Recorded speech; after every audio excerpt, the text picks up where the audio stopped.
Hi there, Sanmunani Mulweni. Welcome to Faith Channel. If you're here, please subscribe before the end of the video. If you're returning, thank you for love and support. I appreciate you. Sana nesembu disrespect. Inhlonipho engekho lesikhuluma ngayo. Kodwa bengicela yabo singaba amaxoki singabi nobumenemene. Sesiyazi kumayini nobaba uMsileko. Number 2, uThando noSiyacela. Yabo uThando wakaSiyacela isencane lengane uthanda into ayiyo. U60% wayo yakhiwe uSiyacela. Yinkulumo asenazo, indlela abuka ngayo impilo, aba right naba wrong phakathi kwama wakhe nobaba wakhe. NoSiyacela uyifamily aphila nayo, yinto asuke waba kuyo isikhathi eside, wafunda futhi ngayo, waba no-husband ofana noSiyacela omenza ngisho uThando manje engakwazi nokukhuluma kahle. uThando kade ekhule esesikoleni, kubukeka sengathi uThando kuzomhambela kahle esikoleni, but ube nalo husband oSiyacela. I-example leyo. I-location ke-skip Mayeni noMsileko, abantu bakhala ngokungahloniphi. Also-ke omunye othini nabantu besifazane niyathanda ukuvuna izinto ezi-wrong. Ake sithathe u-episode 16 season 7 ubaba uMsileko la akorobha ngesithunzi khona sikaMacele.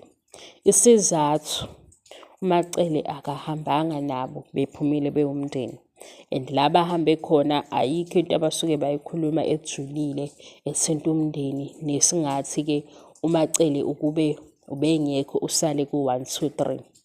Izinto ey'velayo nezinye zazo edinga uMsileko ey'buye zilungiswe yena uMacele lo athe u-useless.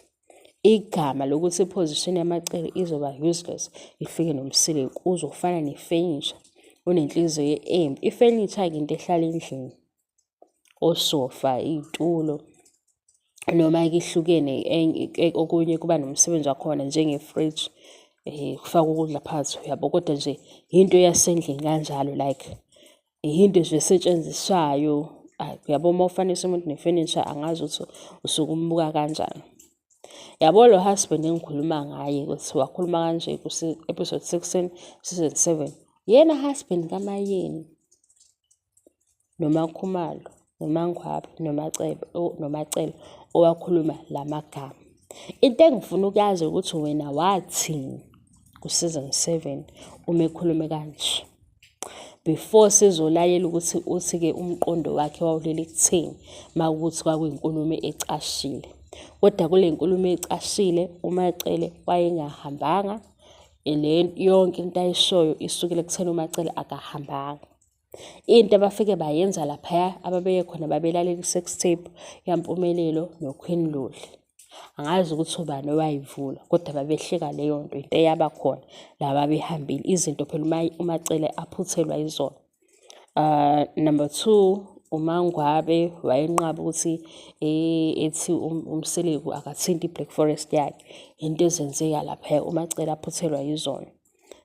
Number 3, into yokuthi uMakhumalo noMayeni ubani oshade kuqala, u-2007 u-2009, umuphi ofike kuqala, ubani ofika ne-agenda, like ama-position, into uMacele le ayaziyo because first wife, yena uMacele owalotsholwa kuqala kulo mndeni.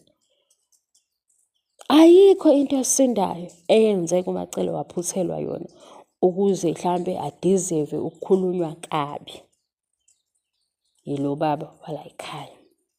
Mina ngifuna ukwazi ukuthi-ke ma ukuthi sivuma into e-wrong siyayivuna, asiqalela ekuqaleni. Ungitshela ukuthi la magama esiwabalayo, ufurniture, umuntu ohlala endlini, onenhliziyo embi, akasebenzi, umsupervisor boy, umsebenzi wale position yakhe awuzukuba khona. Uma ekhuluma kanje ngoMacele, mhlambe utshala isithombe esithini kumakhosikazi alandela uMacele. Ake siqale ngoMacele because bekhuluma ngoMacele, and la makhosikazi nawo ayayibuka le TV show and awazwanga kahle mayifika le phathi.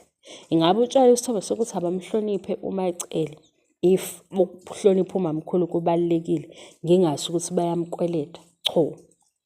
Ngabe utshela isithombe sokuthi thina ma-viewers simhloniphe uMacele or sihleke ukuthi hawu into yokuhlala endlini osofa bakaMseleku. Ngoba yinto vele esizoyikhuluma sibuke sivisho kuba njalo.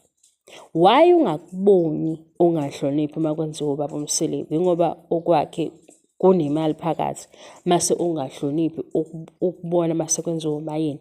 Isizathu sokuthi-ke singaboni ukuthi uMayeni akahloniphi ingoba ubaba uMseleku ukhuluma ngendlela efanayo.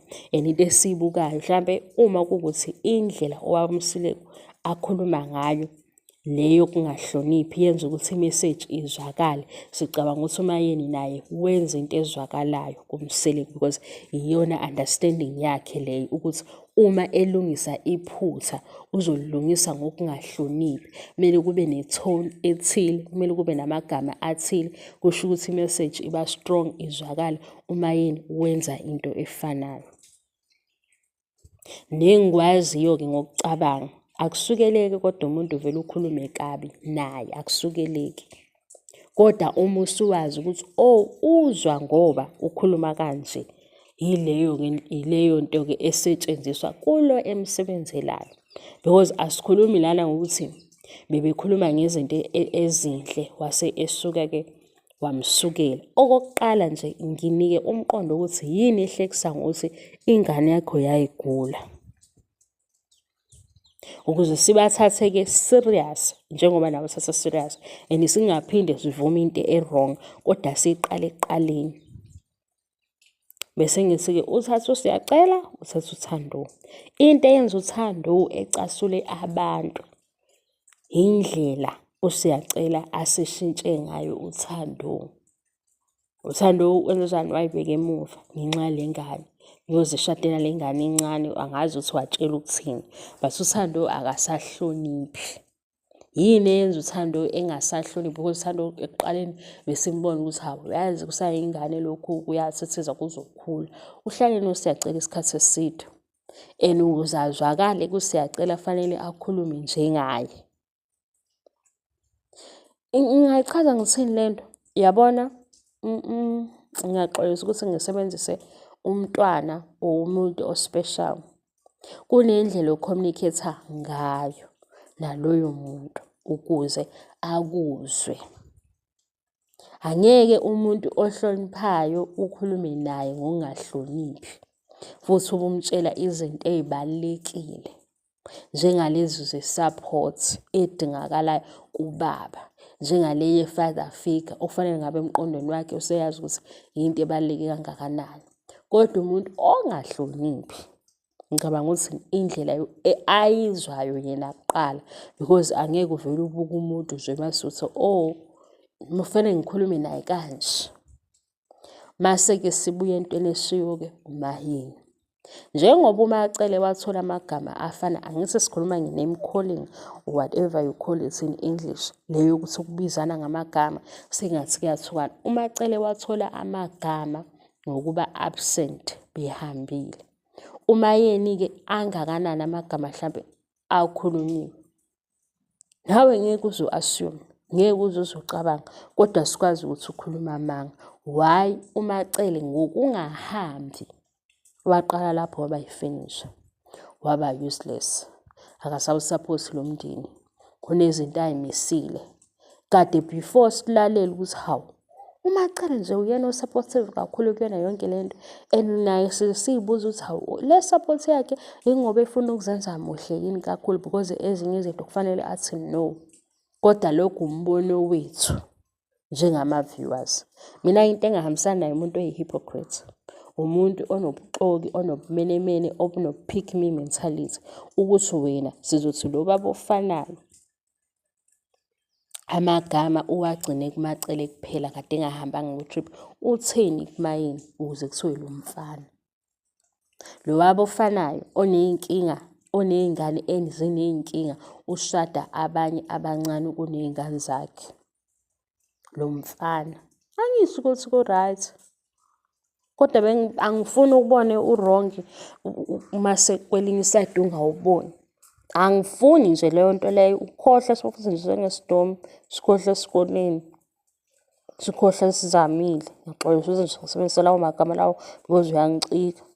UMacela sisibabaza ukuthi wenzeni kuloya season 7 wadlale ku-episode 16.